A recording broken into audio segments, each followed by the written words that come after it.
What's going on, you guys? Back with another video. In this video, I want to talk about 5 red flags narcissists use to make you feel bad after the discard. Now, we all know that narcissists are very insecure and they feel like nothing without you. You know, they kept you hidden in this box so that people won't ever see your shine. And that way, they were able to control this false narrative for such a long time. You know that what narcissists do on the inside is way different from what they show on the outside. So while they're, love bombing you and manipulating you and just brainwashing you into believing that things should go a certain way, they're on the outside, speaking a whole different way about you, as if they're really keeping other people protected by keeping you away from them. It's always a reason that they try to keep you away from certain people so that you won't be seen for who you really are, because a person doesn't always have to be vocal about who they are. You don't always have to defend yourself. Your spirit will shine on them. And this narcissist already know that. That's why they can't take the chance of having you two out in the public without them setting the narrative first, because they need to fool people into thinking that you are always a problem that they just try to contain because they're such a good person with so much patience and love in their heart. And so, yeah, they keep you hidden in that box so that people won't see your shine. Another thing is they were never expecting you to leave, though.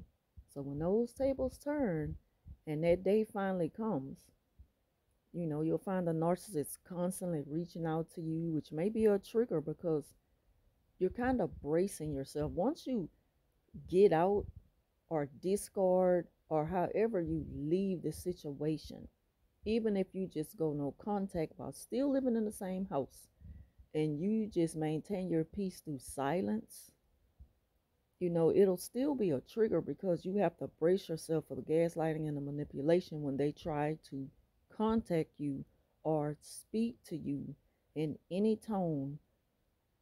It's triggering. Every time they open their mouth to say something to you, it's negative. It points out that you're in the wrong for shutting yourself off. You're in the wrong for going the other way and not entertaining them. Narcissists, they're very jealous and angry of how people, show you support and are on your side. That they mislabel it as negativity. They're like, people like drama, and see, you just fall for it. All you do is put people in our business because that's what people want. They blame everything on everyone else, failing to take accountability for their own actions, for what caused the breakup in the first place. But then again, they're gaslighting you, making you believe that you're the cause of the breakup. So they say things like that. They want you to think that you're doing something wrong at all times while you're going through the no contact, while you discarded them. They want to stick it to your mind that you're in the wrong, you're in the wrong. They're that demon in your mind that gives you those negative thoughts about yourself. But don't believe none of those thoughts. Don't believe none of the things that the narcissist say to you. Tune it out as best as you can. Don't even take that in your spirit, because once you start to let that sit in your spirit, you might start to believe it. And that kind of puts you in a downward spiral till you start to feel depressed, saddened, guilt. They really want you to feel guilty. See, that takes the blame off them if they can shift it onto you and make you feel a certain type of way. That keeps them on top of the game and in control of everything. So that's why they quick to mislabel, you know, anything that shows support on your behalf as negative. People love drama. And see, there's some truth to that, but at the same time, the reason why the narcissist is throwing this at you after you cut them off is because they want you to keep quiet. Don't open your mouth. Don't vent. The worst feeling is to keep this all to yourself and not have any support system, to reach out to, or not knowing that people, are on your side and they're there for you. You'll never know if you don't be honest with yourself first and speak up about it. And it's not always about putting people in your business. We're not here on earth just to keep everything to ourselves. Of course, we can talk to God about it and we can pray and be hopeful and try to be positive throughout the whole thing. But it's still good to talk to people. And if we trust in God, then we know that God will put the right people, in our life. God will put the right people there for us to listen to and to vent to and their shoulder to cry on. Because we all need one another at some point.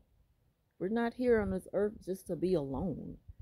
I mean, what's the purpose of all of us, the population being what it is, if we should never turn to anyone? We just have to be careful who we open up to, and it's all a part of the learning process. But we'll know. We'll know who we can go to.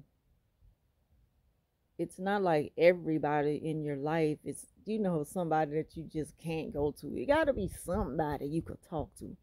Got to be somebody you can trust with this personal information and these deep thoughts you hold inside and this pain and confusion. Got to be somebody you can talk to. And even if you feel iffy about that, go to the internet, look up videos and different things that can help you to get a little peace of mind and clarity about everything. But again, the narcissists, they don't want you to do that. They want you to keep quiet and hold all this in to yourself. Imagine what that's doing to your mental health and to your spirit. It's killing your spirit by holding it all in to yourself. They also get angry and lash out at anything that calls them out. They boldly use words like hate towards anything that keeps it real with them, because they can't handle the truth, so they quick to call the truth negativity when it doesn't support their narrative. That's the thing that narcissists do the most. When that mask slips and you start to see them, they get scared.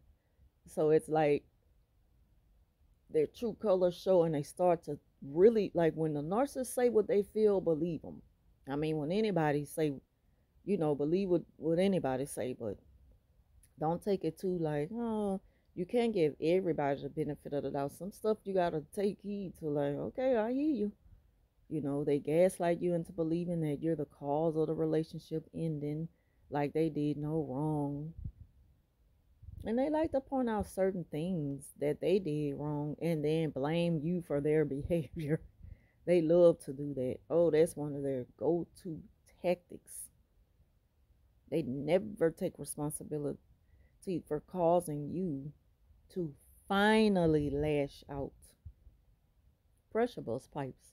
At some point, you are going to lash out to the point of just breaking completely down, tearing things apart, because you have held so much of this frustration in, not being able to really explain how you feel because you've been gaslighted for so long and you're confused, and you're afraid to say how you feel because the narcissist has always been in control of your mind and your words. That's what they do. So those are some of the things that narcissists do, which are red flags to make you feel bad after you have discarded them. And the thing to do is just not entertain it at all. Let them have that moment of arrogance, and not taking accountability for their own actions. So that ends this video. Thank y'all for watching, and I'll talk to you soon.